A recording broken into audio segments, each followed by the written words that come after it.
और मौत के समय आत्मा इन्हीं द्वारों से बाहर निकलती है।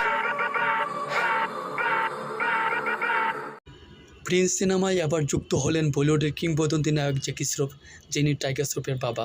প্রিন্স সিনেমায় দেখা যাবে বিলিয়ন চরিত্রের জ্যাকি শ্রফকে। প্রিন্স টিম রয়েছে বর্তমানে ইন্ডিয়াতে, যেখানে প্রি প্রোডাকশনে কাজ নিয়ে ব্যস্ত।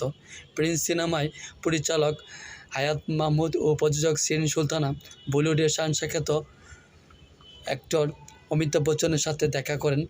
অমিতাভ বচ্চন প্রিন্স সিনেমার জন্য শুভকামনা জানিয়েছে এবং শাকিব খানের ব্যাপারে অনেক খোঁজখবর নিয়েছেন তিনি।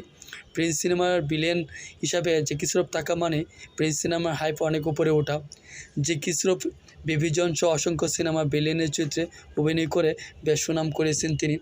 প্রিন্স সিনেমার বাংলাদেশের ইতিহাসে সবচেয়ে বেশি বাজেটের সিনেমা হতে যাচ্ছে। প্রিন্স সিনেমায় বাংলাদেশ থেকে নায়িকা হিসাবে তাসনিয়া ফারিনকে কনফার্ম করা হয়েছে। আর প্রিন্স সিনেমার মিলি চরিত্রের জন্য নতুন মুখকে খোঁজা হচ্ছে। তাছাড়া বলিউড কিংবা পাকিস্তান ইন্ডাস্ট্রি থেকে নতুন একজন নায়িকা নেওয়া হবে প্রিন্স সিনেমার জন্য। প্রিন্স সিনেমা বিগত রিলিজ হওয়া সিনেমাকে হার মানাবে তা বলা অপেক্ষা রাখে না। প্রিন্স সিনেমায় সবচেয়ে নামি দামি টেকনিশিয়ান, ডিওপি, কোরিওগ্রাফার, অ্যাকশন ডিরেক্টররা কাজ করবেন।